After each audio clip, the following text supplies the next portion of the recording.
શ્રી કૃષ્ણ. સ્કંદ 1. ભાગવત રહસ્ય 55. વ્યાસજી એ સમાજ સુધારક સંત છે. જે સંતને સમાજ સુધરે તેવી ભાવના છે તેને સમાજનું થોડું ચિંતન કરવું પડે છે. ભક્તિમાં આ વિઘ્ન કરે છે. વ્યાસજી બધા પરમાત્માને શરણે જાય, બધા સુખી થાય એવી ભાવનાથી કથા કરે છે, એટલે તેમને મધ્યમ વક્તા કહ્યા છે. સુખદેવજીની કથાથી ઘણાના જીવન સુધરે છે, પણ સુખદેવજી માનતા નથી કે હું કોઈનું જીવન સુધારું છું. સુખદેવજીને કથા કરતી વખતે ખબર નથી કે સામે કથામાં કોણ બેઠું છે. જ્ઞાન ભક્તિ વૈરાગ્યથી પરિપૂર્ણ બ્રહ્મજ્ઞાની અને બ્રહ્મ દ્રષ્ટિવાળા સુખદેવજીને ઉત્તમ વક્તા કહ્યા છે. જગત હવે સુધરે તેમ લાગતું નથી. હા, કદાચ વ્યક્તિ સુધરી શકે. વિષય વાસનાથી જેનું મન ભરેલું છે તે સમાજને સુધારી શકે નહીં. આપણા જેવા સામાન્ય મનુષ્યો સમાજને સુધારી શકે નહીં. આજકાલ લોકોને સમાજ સુધારવાની બહુ ઈચ્છા થાય છે. કહે છે અમે બીજાને લાભ આપીએ છીએ. અરે ભાઈ, તું તારું જ સુધારને, તારી જાતને જ લાભ કર. ઘરના લોકોને સુધારી શક્યો નહીં તે સમાજ શું સુધારી શકવાનો? મનુષ્ય પોતાના મનને સુધારે, પોતાની આંખને સુધારે, ઘરના લોકોને સુધારે તો પણ ઘણું છે. વળી સમાજને સુધારવાની ઈચ્છા અનેકવાર પ્રભુ ભજન, પ્રભુ મિલકમાં બાધન થાય છે. બીજાને સુધારવાની ભાવના પ્રભુ મિલનમાં વિઘ્ન કરે છે. માટે બીજાને સુધારવાની ભાંજંગડમાં પડવા જેવું નથી.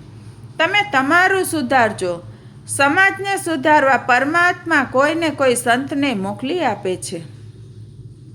વાણી અને વર્તન એક હોય તે ઉત્તમ વક્તા છે. સુખદેવજી બોલ્યા છે તે જીવનમાં ઉતારીને બોલ્યા છે. આવી વ્યક્તિ વંદનીય છે. એક વખત એકનાથ મહારાજ પાસે એક બાઈ તેના પુત્રને લઈને આવી અને મહારાજને કહે છે, મહારાજ, આ મારા પુત્રને મોસાળમાં જઈને આવ્યા પછી ગોળ ખાવાની બહુ ટેવ પડી ગઈ છે. હું ગરીબ ઘરની છું, રોજ ગોળ ક્યાંથી લાવું? તે બહુ હઠ કરે છે, ગોળ ખાવાનું છોડતો નથી. તે ગોળ ખાવાનું છોડી દે તેવા આશીર્વાદ આપો. સંતો પાસે શું માગવું તેનો પણ ઘણાને વિવેક હોતો નથી. આ બાઈએ સંત પાસે એમ ન માગ્યું કે મારો દીકરો તમારા જેવો ભગવત ભક્ત થાય.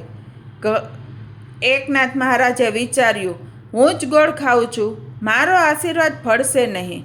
મહારાજે બાઈને કહ્યું, થોડા દિવસ પછી તમારા પુત્રને લઈને પાછા આવજો. તે વખતે હું તમને આશીર્વાદ આપીશ, આજે નહીં. તેઓએ ગોળ ખાવાનું ત્યારથી છોડ્યું. જીવનના અંત સુધી ગોળ નહીં ખાવાની પ્રતિજ્ઞા કરી.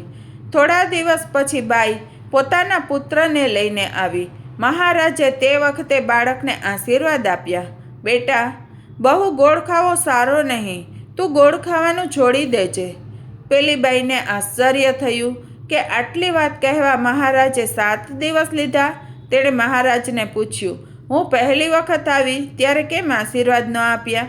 મહારાજે કહ્યું, માં, હું પોતે જ તે વખતે ગોળ ખાતો હતો, એટલે મારાથી તેવો આશીર્વાદ કેમ આપી શકાય? મેં હવે ગોળ ખાવાનો છોડી દીધો છે, એટલે હવે મારો આશીર્વાદ ફળશે. અને સાચે જ મહારાજનો આશીર્વાદ ફળ્યો. ત્યાગથી અલૌકિક શક્તિ આવે છે. વિષય આપણને છોડીને જાય તો દુઃખ થાય છે, પણ આપણે જાતે સમજીને વિષયોને છોડીએ તો આનંદ આવે છે. જ્ઞાન, ભક્તિ અને વૈરાગ્ય જેનામાં પરિપૂર્ણ હોય તે જ પ્રભુના દર્શન કરી શકે અને બીજાને પણ કરાવી શકે. સુખદેવજીમાં આ ત્રણેય પરિપૂર્ણ છે. તેથી જ પરીક્ષિતને 7 દિવસમાં પ્રભુના દર્શન કરાવ્યા છે. સમાજનું આકર્ષણ કરવું તે તો એક કળા છે. હજારો શ્રોતાઓ કથા સાંભળવામાં આવે તેથી કોઈ ઉત્તમ વક્તા બની જતા નથી. વક્તામાં સુખદેવજી જેવો પૂર્ણ વૈરાગ્ય હોવો જરૂરી છે.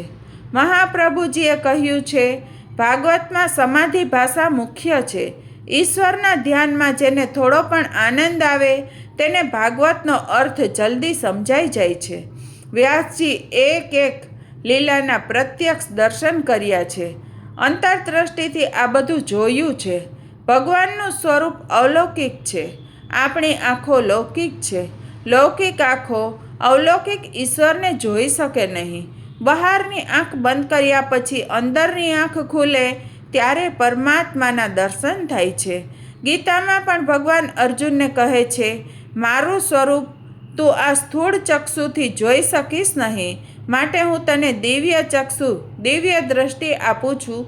તેના વડે તું મારું અવિનાશી વિશ્વરૂપ, વિરાટ રૂપને જો. મિત્રો, આવતા વિડીયોમાં ભાગવત રહસ્ય 56 દર્શાવવામાં આવશે.